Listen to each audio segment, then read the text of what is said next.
नमस्कार। Success arrow YouTube channel में आप सभी का हार्दिक अभिनंदन। सभी आरपीएससी या अन्य विभागों द्वारा ली जाने वाली जितने भी जो कंपटीशन्स एग्ज़ाम हैं उन सभी के लिए REET, TET, second grade, first grade या एसआई, पटवार, एलडीसी, इन सब के लिए उपयोगी हिंदी टेस्ट सीरीज़ में, जिसमें महत्वपूर्ण प्रश्नोत्तर और दूसरा इसका जो प्रत्येक टॉपिक वाइज और दूसरा उसका पार्ट अब तक पूछे गए विभिन्न भर्ती परीक्षाओं में महत्वपूर्ण प्रश्न, जिन सब को लेकर के अब तक वर्ण विचार टॉपिक का जो तीसरा पार्ट है अब आपके सामने अभी हम देखेंगे। 2 पार्ट में हम वर्ण विचार को पहले पढ़ चुके हैं। दूसरे वर्ण विचार पार्ट 2 दूसरे वीडियो में जब क्वेश्चन नंबर ये 46 प्रश्न नंबर 46 जिसको पढ़ते समय किसी कारण से वीडियो अचानक बंद हो गया था और मैंने उतना ही वीडियो डाल दिया था, तो यदि किसी ने ये 2 वीडियो नहीं देखे हैं तो वो भी सक्सेस एरो या फिर इस लिंक से वहाँ पहुँच करके उन 2 वीडियो को भी आप देख सकते हैं। 46वां क्वेश्चन जब हम पढ़ रहे थे कि संयुक्ताक्षरों को छोड़कर हिंदी में मूल वर्णों की संख्या कितनी है, उस समय हम ये बात कर रहे थे कि जब भी वर्णों की संख्या पूछी जाती है तो वर्णों की संख्या 44 बताई जानी चाहिए। 52, 56 अलग अलग जो कई किताबों में हम देखते हैं। 52 देवनागरी लिपि में कुल मानक जो ध्वनियाँ हैं, जहाँ मानक शब्द जरूर आएगा, तो उसकी अपन आगे चर्चा करेंगे। लेकिन यदि वर्णों की संख्या पूछी जाती है तो 44, कोई इसमें डाउट नहीं है। 33 व्यंजन और 11 स्वर। अब इसमें एक बात ऐड कर दी, संयुक्ताक्षरों को छोड़कर। कई बार क्या होता है, प्रश्न केवल हमारे उस जो अवधान है उसको परिवर्तित करने के लिए उसमें कुछ शब्द या कोई उपवाक्य या एक अलग से सेंटेंस जोड़ दिया जाता है। मैंने उसको भी मिटा दिया है और केवल यदि प्रश्न इतना ही होता कि हिंदी में मूल वर्णों की संख्या कितनी है तो उत्तर होता 44। अब प्रश्न में शामिल कर दिया संयुक्ताक्षरों को छोड़कर। तो जिन 44 की हम बात करते हैं, जहां 33 व्यंजन और 11 स्वर, तो उन 33 व्यंजनों में पहले से ही जो संयुक्ताक्षर है क्ष, त्र, ज्ञ, वो पहले से शामिल नहीं है, तो वो तो पहले से ही छोड़े हुए हैं। इसलिए केवल ये प्रश्न जो है वो घुमाने के लिए था, हमें इस बात का ध्यान रखना है। वर्गीकरण की दृष्टि से, क्योंकि जो ही पूछा जाता है संयुक्ताक्षरों को छोड़कर, तो उस समय फिर वर्ण पर तो ध्यान जाता नहीं है और कुछ लोग 33 कर देते हैं कि जब जो ही संयुक्ताक्षरों को छोड़ेंगे तो 33 ही बचेंगे। तो इस बात का ध्यान रखें। वर्गीकरण की दृष्टि से लय व्यंजन के लिए निम्न में से असंगत है। लय जो है वो पार्श्विक है, लय जो है वो वर्त्य है, लय जो है वो दंत्य भी है, लय प्रकंपित नहीं है। रे जो है वो प्रकंपित है, रे प्र। लय के बारे में थोड़ा सा देखें। मैं यहाँ 2 बातें लिखा रहा हूँ। एक तो शब्द नस्ल, एक शब्द लसन। ध्यान दें, दोनों ही शब्दों में लय भी है, स भी है और न भी है। केवल 2 शब्द मैंने इसलिए बनाए हैं ताकि ट्रिक से इनको याद किया जा सके। लसन को हमें दांतों से खाना है। लसन हम किससे खाते हैं? दांतों से। तो लसन को दांतों से खाते हैं, अर्थात ल, स, न, ये दंत्य है। एक शब्द ये हो गया लसन, और दांतों से खाना है। एक शब्द नस्ल, इसमें भी ल, स, न तीनों ध्वनियां हैं। किसी भी जब लड़की का सगाई संबंध तय किया जाता है तो वर कैसा होना चाहिए? वर। वर से वर्त्य शब्द याद रखना है। वर कैसा होना चाहिए? अच्छी नस्ल का, अर्थात उसका चरित्र अच्छा होना चाहिए, वो फिजिकल फिट होना चाहिए और उसमें उसके जो चारित्रिक गुण हैं वो अच्छे होने चाहिए, अच्छे परिवार का, अच्छे कुल का होना चाहिए। तो याद रखें, न, स, ल वर्त्य भी है और ल, स, न दंत्य भी है। इसलिए लय जो है वो दंत्य भी है और वर्त्य भी है। तो इस आधार पर लय जो है वो वर्त्य भी है, दंत्य भी है। तो स और द दोनों ऑप्शन तो हैं और हम पूर्व में पढ़ चुके हैं। ये पार्श्विक है, लप्पा पार्श्विक, लय पार्श्विक भी है, इसलिए उत्तर होगा ब प्रकंपित। ये प्रकंपित नहीं है। यदि नीचे का होठ पूरी तरह काट दिया जाए तो किस ध्वनि के उच्चारण में कठिनाई होगी? ब, क्योंकि ब ओष्ठ्य है, प फ ब भ म ये ओष्ठ्य है, यहाँ होठ मिलते हैं, इसलिए यदि नीचे का होठ नहीं होगा तो ब ध्वनि का उच्चारण नहीं कर पाएंगे। उत्क्षिप्त ध्वनियों का प्रयोग हुआ है। पढ़ाई, उत्क्षिप्त ध्वनियाँ हैं ड और ढ, इनके नीचे जब बिंदी लगाई दी जाती है तो ये उत्क्षिप्त ध्वनियाँ हैं जो ड और ढ से ही बिगड़ करके बनी हुई है। बिगड़ों को ताड़ो, बिगड़ों को ताड़ो, ये ताड़नजात भी है, ताड़नजात और उत्क्षिप्त। ड और ढ का प्रयोग जब हम किसी शब्द में लिखते हैं और सबसे पहले यदि ड का प्रयोग हो, जैसे डगर, जैसे ढपली, तो ड और ढ दोनों के नीचे बिंदी का प्रयोग नहीं होगा।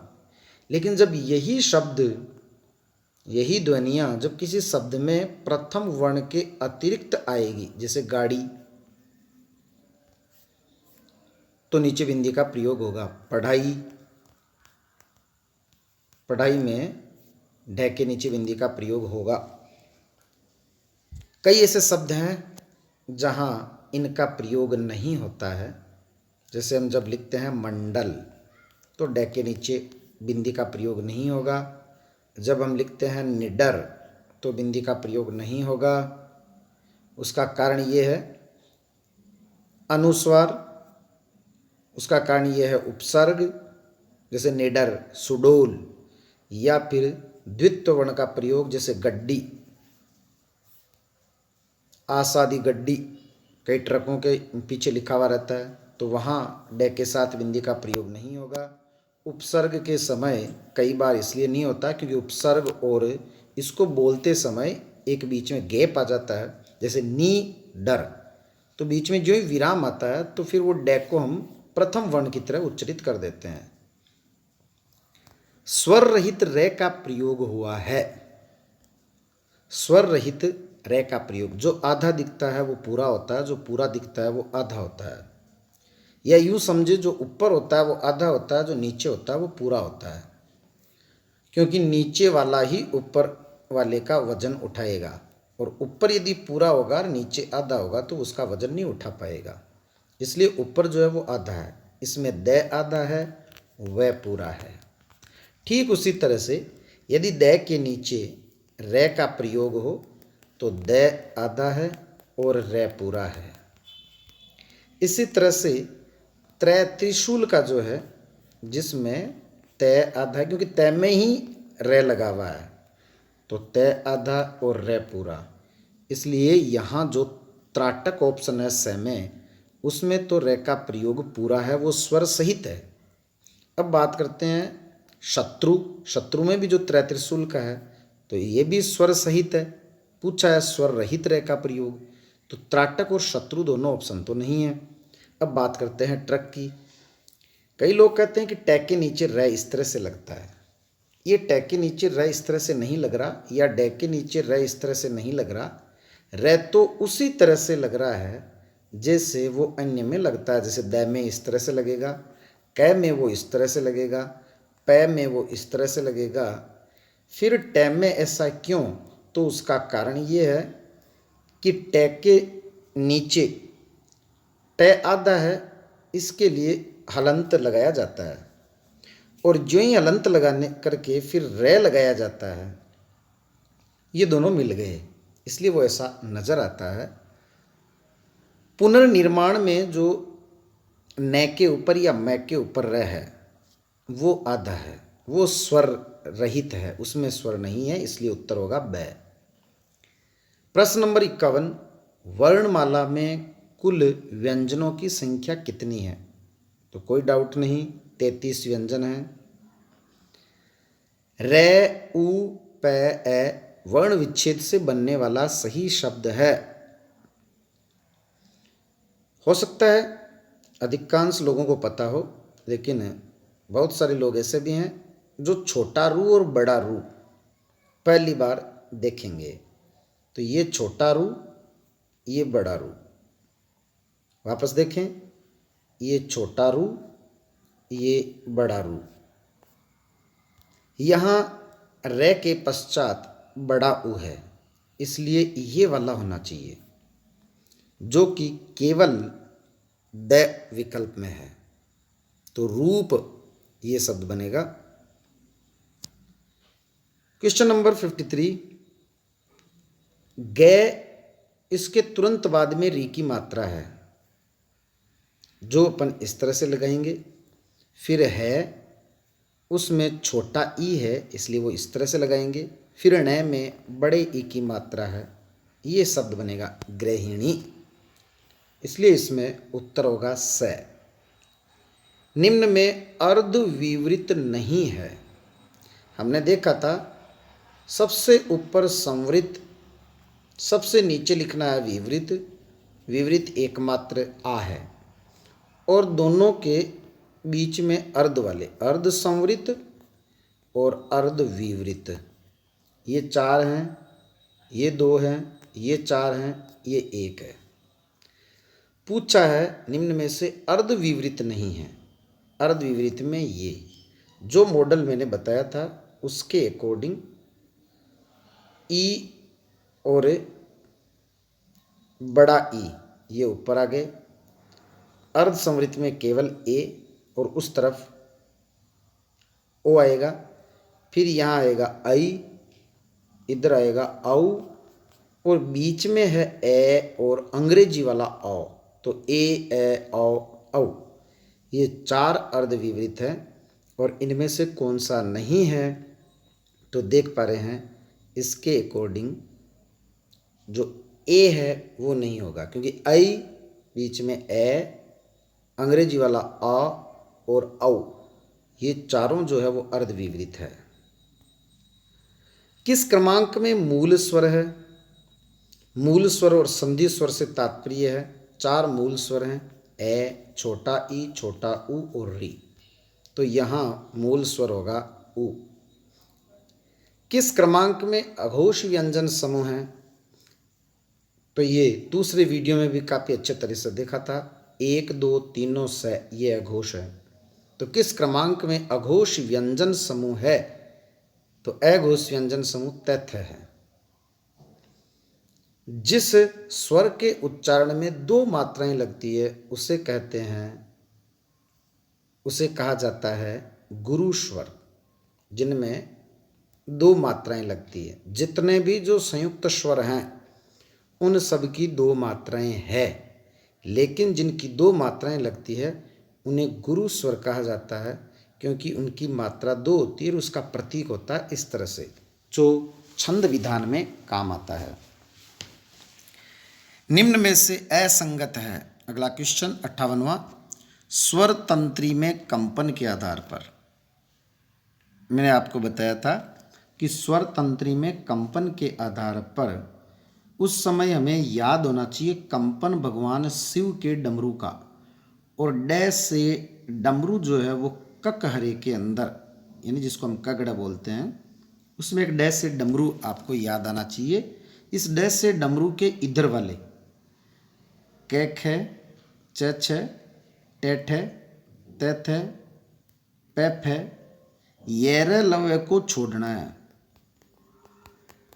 और तीनों शस्य को शामिल लेना है। स है इस तरफ रहेगा, अर्थात 1, 2 तीनों से।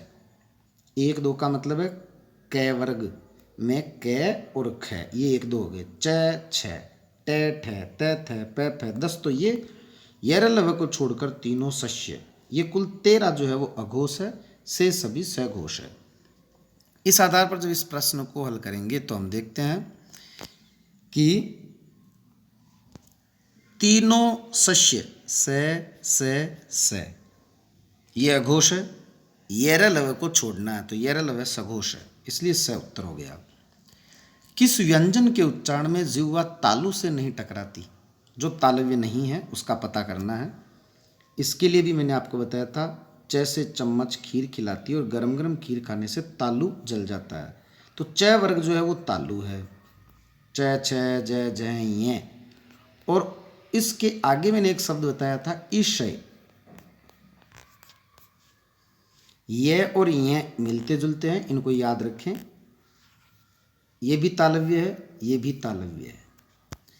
तो इस आधार पर घ जो है वो नहीं है, क्योंकि घ क वर्ग में आता है और क से ये कंठ है, ये कंठ है।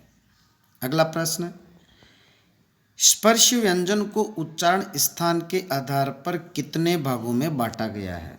जो स्पर्श व्यंजन है उनको उच्चारण स्थान के आधार पर 5 भागों में बांटा गया है। ये कुल 60 जो प्रश्न हैं, क्योंकि पिछले वीडियो में मेरा प्रयास था कि 60 क्वेश्चन हो, लेकिन थोड़ा छोटा हो गया वो, और 46वें क्वेश्चन के पश्चात वीडियो अचानक बंद हो गया था। इसके बाद में विभिन्न प्रतियोगी परीक्षाओं में अब तक पूछे गए महत्वपूर्ण प्रश्नोत्तर जो विभिन्न एग्जाम में पूछे गए हैं, उनके फिर से भी पूछे जाने की संभावना रहती है। कुल 27 क्वेश्चन हैं जिनको हम आगे वाली वीडियो में देखेंगे। यदि आपने अब तक सब्सक्राइब नहीं किया तो आप सब्सक्राइब करें और बेल आइकन ज़रूर दबाएं, ताकि आने वाला आगे वाला वीडियो जो है उसका नोटिफिकेशन आपको मिल सके। उसके बाद में फिर शब्दकोश जो एक नए तरह से प्रश्नोत्तर उसमें शामिल किए गए हैं। धन्यवाद।